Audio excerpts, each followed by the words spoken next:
Bonjour Archie. Bonjour Marie. Alors je suis vraiment très heureuse de te recevoir. Ça faisait assez longtemps que je pensais à toi pour faire une émission. Et puis on a décidé aujourd'hui, il pleut. Et du coup on s'est mis sous un parasol. C'est super. Voilà, il y a quelques gouttes en espérant que ça ne devienne pas l'orage, mais on va voir. Alors aujourd'hui, on va aborder le sujet de l'éveil et de la guérison du cœur. Toi, tu accompagnes les personnes après t'avoir accompagné toi-même, je crois, et à travers ton propre chemin, je dirais, de guérison intérieure, eh bien, il y a quelque chose qui a eu besoin de se transmettre pour accompagner les autres.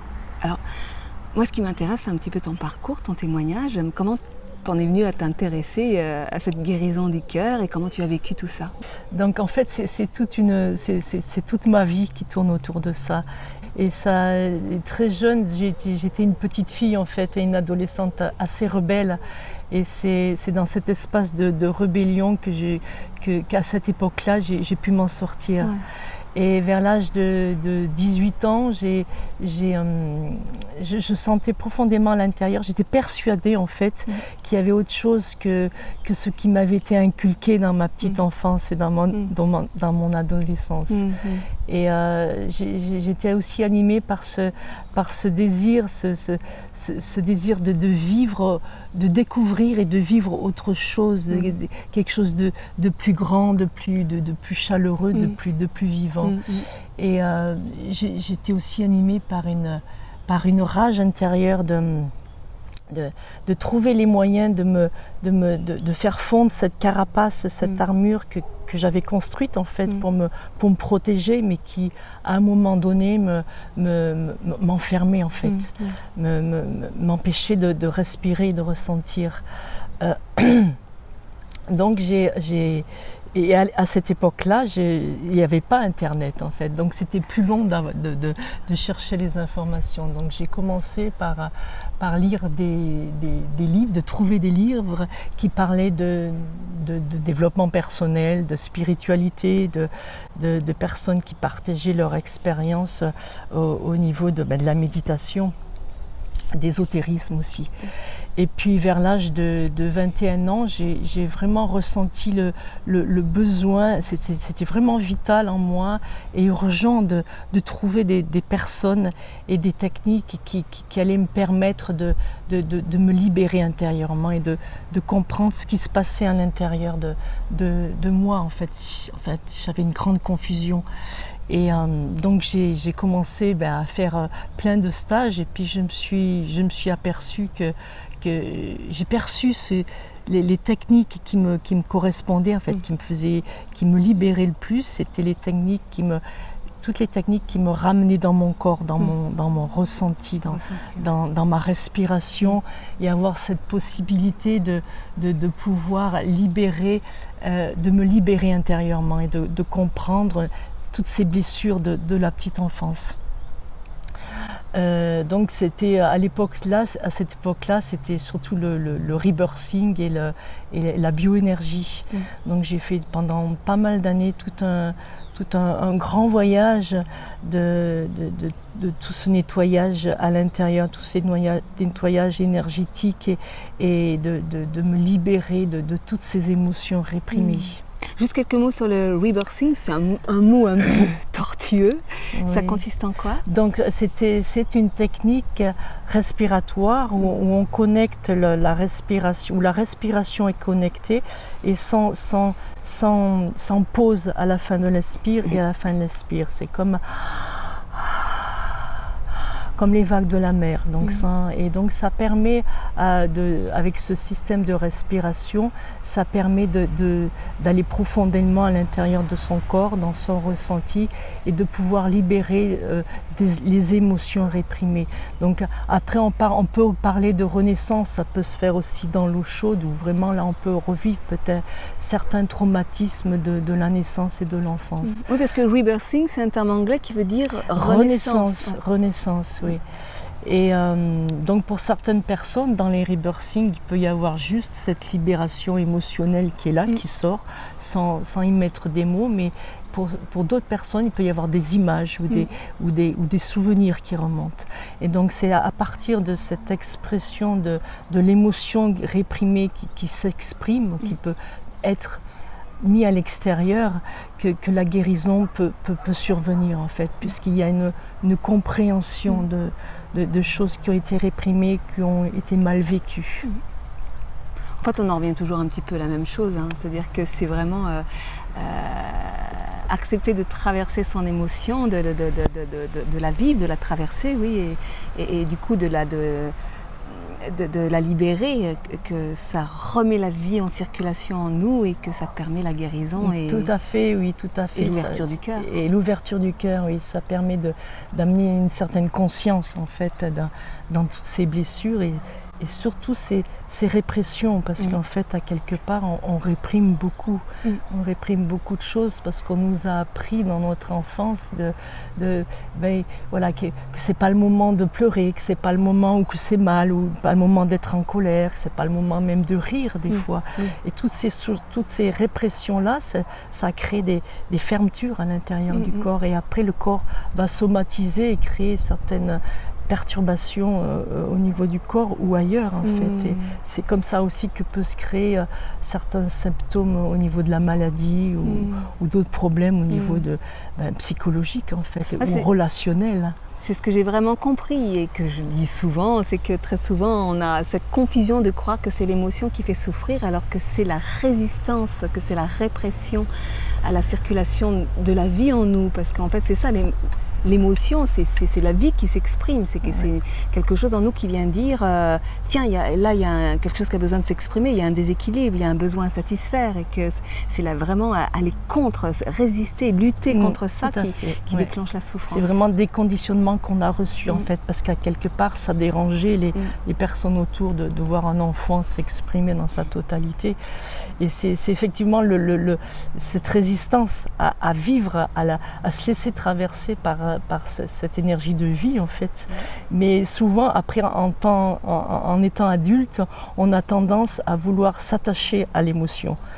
Soit s'il y a de la tristesse ou de la colère ou de souffrance, on a tendance à s'attacher à cette émotion. Et c'est là aussi que ça crée la division. Parce que la vie est là, elle est là, elle continue, donc de vivre l'émotion, de la laisser s'exprimer et de ne pas s'y attacher. Et de continuer comme ça. Et là, on est dans une espèce de flot, en fait, comme tu dis, de suivre ce flot d'énergie, ce flot de vie.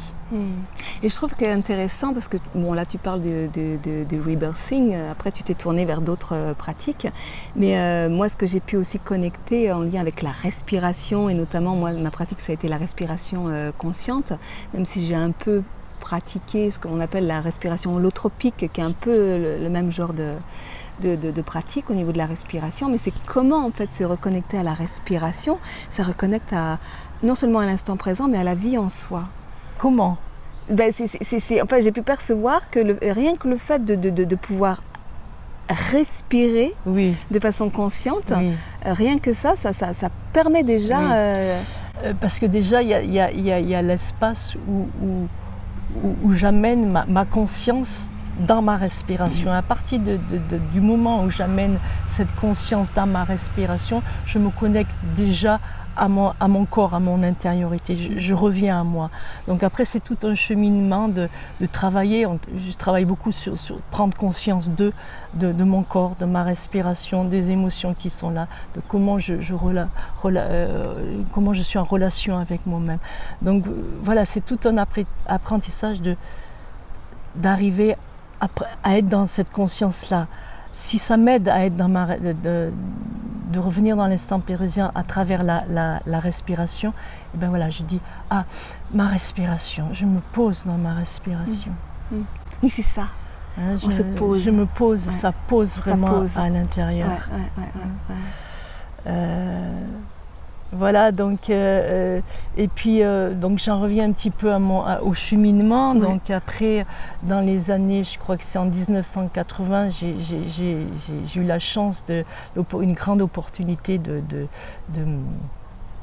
de découvrir et de pratiquer les méditations actives d'Osho. Donc, et là, ça a été une grande révélation pour moi parce que c'était vraiment ce que je recherchais en fait, une pratique qui me ramène dans mon corps, dans ma respiration et spirituelle en fait, de méditation. Donc, amener cette méditation dans le mouvement, dans le corps, dans la respiration. C'est vrai que souvent, la méditation, elle est associée au fait d'être assis, pas bouger, intérioriser, etc. Et qu'en fait, la méditation, ça peut être ça, mais ça peut être tout autre chose, en fait. Complètement. Et ça a été la grande force de ces méditations actives que Osho a créées, parce qu'il a vu, elles existent depuis très longtemps, depuis, je ne sais pas, une 50aine d'années, parce qu'il s'est aperçu que pour l'être humain d'aujourd'hui, c'était très difficile de se poser juste en silence comme au temps de Bouddha. Voilà, cet espace où je me pose et puis hop, j'essaye de rentrer à l'intérieur de moi. Donc il s'est aperçu que pour l'être humain d'aujourd'hui, c'était très difficile. Donc il a créé ces méditations actives de façon il y a certaines méditations qui vont travailler plus sur le mouvement, d'autres plus sur la respiration, d'autres plus sur la libération émotionnelle. Et en créant ce mouvement dans le corps, c'est plus facile après de pouvoir se poser dans l'assise. C'est comme si je crée un espace à l'intérieur de moi, un espace où j'ouvre, où je bouge, où je nettoie mon espace, ma maison intérieure. Et après, c'est plus facile pour moi de me poser à l'intérieur. Alors, juste pour ceux qui ne connaissent pas Osho, c'était un maître spirituel indien. Oui. Est-ce que tu peux en dire juste 2 mots Oui, c'est un maître spirituel indien donc qui a créé ces méditations actives d'Osho, qui a donné aussi beaucoup d'enseignements. Il a beaucoup parlé, sur toutes sortes d'approches en fait, philosophiques ou autres. Et il était ouvert à toutes sortes de techniques, que ce soit dans l'art, que ce soit en thérapie, que ce soit en méditation bien sûr, que ce soit en danse. Et tout était axé en fait d'amener de la conscience dans tous les aspects de l'être humain, dans toutes les dimensions de l'être humain. Et lui, c'est un maître spirituel qui a remis un petit peu la sexualité au cœur de la spiritualité. Oui, complètement, oui. Et il a permis de parler de cette énergie sexuelle, de l'amener dans la spiritualité, parce qu'à quelque part, par rapport à son enseignement et ce que je peux ressentir maintenant à l'intérieur de moi, c'est en fait la base, l'énergie sexuelle, c'est de là où on est né en fait. Mais il y a eu beaucoup de répression par rapport à la sexualité, par rapport à ce que la société en a fait en fait. Et lui, il a essayé des fois c'est pour ça qu'il a été mal compris, mais il a essayé de faire comprendre que cette énergie sexuelle, en fait, c'est une énergie qui est très très forte, très pure et c'est notre énergie de vie. Et donc il a mis au point plein de techniques pour pouvoir en parler, pour pouvoir la ressentir et de pouvoir en conscience, parce que l'idée c'est de ne plus être manipulé par elle, mais de bien, je dirais, la canaliser à l'intérieur de façon créatrice. Et pas forcément, parce que l'énergie sexuelle, on a souvent l'impression que... Enfin, c'est aussi une autre confusion, c'est-à-dire que qui dit énergie sexuelle dit sexualité. Or, l'énergie sexuelle, qui est donc l'énergie de vie, la pulsion de vie, qui correspond à... cette énergie sexuelle, elle peut vraiment s'incarner dans toute créativité en fait. Complètement, oui. C'est apprendre une nouvelle façon de la diriger en fait, de la chevaucher, et pas juste dans cette pulsion sexuelle, mais en fait tout peut être dans cette énergie de vie, de la façon dont je vais me nourrir, la façon dont je vais relationner avec moi. Mais après il a beaucoup parlé de tantra, donc il a amené cette dimension dans son enseignement, cette dimension tantrique où l'énergie sexuelle peut être transformée. Donc l'information, elle part du cerveau en fait, et qui envoie cette impulsion, cette information dans tout le système hormonal, y compris les organes génitaux. Et au lieu d'être dans cette compulsion de faire sortir cette énergie puissante en fait au niveau des premiers chakras, comme dans le système classique au niveau de la sexualité, on apprend par le tantra à la faire remonter en fait dans tout le corps, à travers tous les chakras et jusqu'au sommet du crâne, de façon à ce que cette énergie qui partait de là-haut, qui est descendue en bas et qui remonte, de nourrir de nouveau toutes nos cellules, tous nos organes. Et c'est dans ce sens-là que le tantra s'ouvre, est une voie spirituelle, une voie de développement personnel aussi, mais une voie spirituelle. Donc, après la découverte des méditations actives, tu découvres donc le tantra? Oui, ça a été un long chemin. Donc j'ai beaucoup pratiqué ces méditations actives et à un moment donné, je sentais plein de choses se réveiller en moi, plein de sensations douces et délicieuses, et je peux contacter cet espace divin qui est en moi, cet espace sacré, et j'ai eu à un moment donné en fait envie, un désir profond de pouvoir partager cette belle énergie à l'intérieur, cette vibration, cette respiration, de vouloir vraiment la partager avec d'autres, avec un partenaire ou avec un groupe. Et c'est comme ça que la voie du tantra s'est ouverte à moi. Ça a été en fait la continuité de tout ce que j'ai pu vivre avant, la continuité de la méditation en fait. Pour moi vraiment le tantra il n'y a pas la voie du tantra sans la méditation, sans la conscience de ce qui nous habite.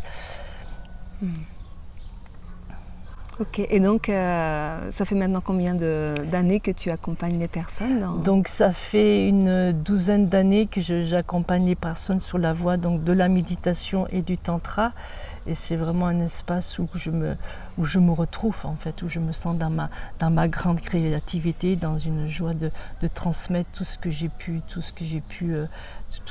apprendre, tout ce que j'ai pu intégrer. C'est là où tu es dans ton énergie de vie, dans ta créativité.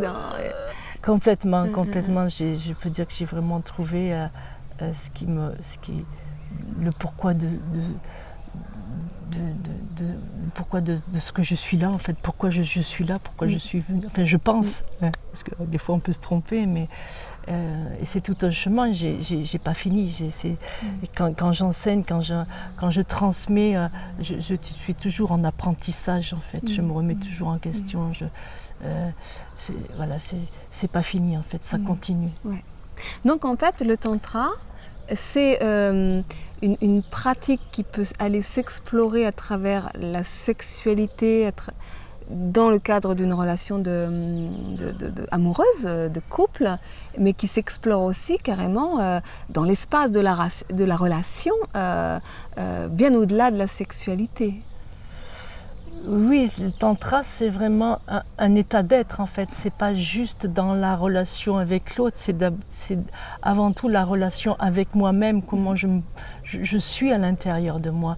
Et après, donc déjà de me reconnecter à mon corps, à ma respiration, aux émotions qui sont là. Et après, de trouver le chemin de mon vraiment ressenti, de mon centre. Et c'est à partir de ce centre que je peux être en relation d'une façon différente avec l'autre, avec mon partenaire ou avec d'autres personnes. Et une autre façon différente que ce qu'on a l'habitude de vivre dans le quotidien. Et c'est ça qui est magique, parce que ça ouvre en fait plein de portes. C'est vraiment un saut dans l'inconnu, d'amener cette relaxation à l'intérieur. Je travaille beaucoup avec ce réveil de l'énergie sexuelle, l'énergie de vie, mais en même temps beaucoup dans la relaxation, l'apaisement, de façon à ce que nos tissus corporels puissent se réouvrir, s'apaiser, se réouvrir, et de pouvoir sentir cette énergie de nouveau qui peut circuler dans ce corps, puisqu'on est fait de lumière, on est fait d'électricité, tout le monde le sait maintenant, mais souvent le corps il est fermé, il est crispé, donc j'apprends beaucoup à cette relaxation, ce relâchement. On fait monter l'énergie, on réveille l'énergie, mais à un moment donné, on calme, on relaxe. Et c'est à partir de ce moment-là que certaines choses à l'intérieur peuvent s'ouvrir, peuvent relaxer, et l'énergie peut circuler. Alors, cette voix-là, elle vient toucher tellement l'intime, elle vient tellement toucher aussi comment dire, quelque chose, parce que c'est l'intime de la personne dans son histoire personnelle, mais ça vient aussi tellement toucher la conscience collective dans toute l'histoire qui lie les hommes et les femmes à travers ces blessures sexuelles, justement, qu'il y a quelque chose aussi qui nous dépasse. Et donc aller travailler cette dimension-là tellement intime dans le cadre d'un groupe, c'est pas forcément évident. Comment le cadre.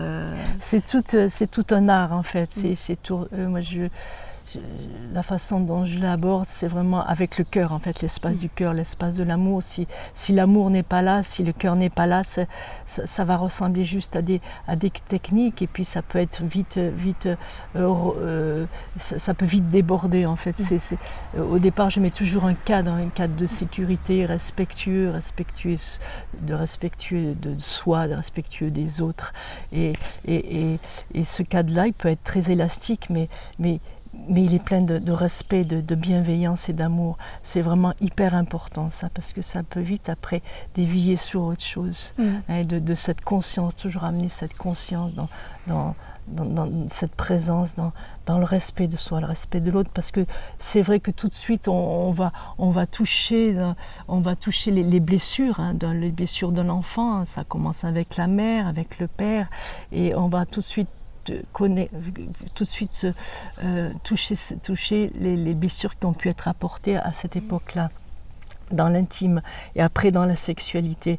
Mais ça se fait toujours dans cette conscience et de ce respect de soi, et beaucoup d'amour, beaucoup de bienveillance, énormément. Et ça passe, ça passe. Les personnes s'ouvrent, et ça c'est vraiment le plus beau, c'est un des plus beaux cadeaux pour moi. C'est le cadeau que je reçois quand je vois les gens qui commencent à s'ouvrir et à exprimer et à ressentir le cœur qui s'ouvre.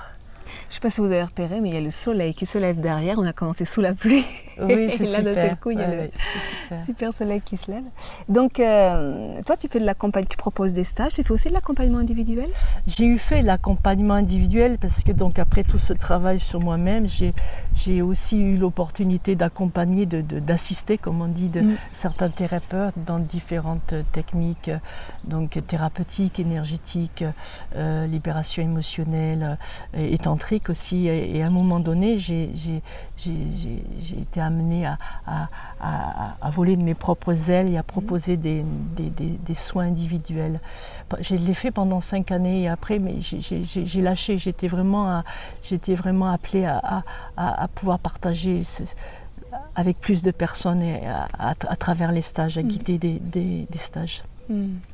Donc les soins individuels, je peux en faire encore maintenant, mais c'est surtout au niveau du rebirthing, en fait, de la respiration, de cette libération émotionnelle. D'accord, donc ça, c'est quelque chose aussi que tu proposes? C'est quelque chose que je recommence à proposer, oui, parce que j'ai l'espace pour aussi le proposer.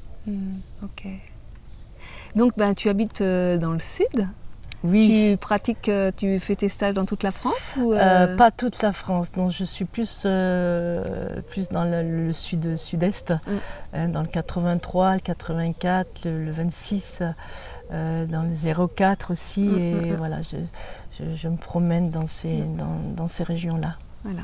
Et puis alors, au mois d'août, eh ben, tu seras dans le 07 en Ardèche. Je serai en Ardèche, voilà. Je suis née à Tain-l'Hermitage, donc l'Ardèche et la Drôme, c'est vraiment tout proche. Donc c'est vraiment un retour aux sources pour moi, donc à la Louvet, au festival que Rochani organise de méditation et de guérison et de cœur et guérison. Oui, cœur et guérison, ouais. Donc qui se déroule du 16 au 10... C'est du 15 au 18 août. Du 15 au 18 août, c'est ça, où je serai également, et donc où tu vas proposer aux personnes de découvrir oui, donc voilà, je vais avoir 3 ateliers. Donc il y en a un qui va être proposé donc, le premier jour, le jeudi, je crois, le jeudi après-midi. Et donc comme thème, c'est le réveil de la Kundalini sacrée. Après, j'en ai le deuxième, sera donc le vendredi matin. Là, je vais proposer comme thème, c'est la découverte du regard réceptif et l'ouverture du cœur. Et le troisième, c'est le vendredi aussi, le vendredi soir, donc après le repas du soir. Et c'est une rencontre tantrique entre femmes et hommes qui seront présentes. Et donc afin de célébrer la réconciliation justement de ce masculin et de ce féminin sacré. Super. Ouais, c'est un beau programme. Eh bien, écoute, merci Archie. Je vous mets tous les liens du festival et de Archie sous la vidéo. Oui, j'ai un site donc qui s'appelle, c'est très simple en fait, ça s'appelle lesfleursdelotus.com. Donc là, il y a tous mes stages qui sont proposés. Voilà, ok. Et puis, si vous avez envie de venir nous retrouver pendant ce petit festival de 3-4 jours, là au mois d'août. Oui, vous êtes les bienvenus, venez nombreux. Voilà. Merci Archie. Oui, à très merci bientôt. À toi Marie. Au revoir. Au revoir. Bonne journée.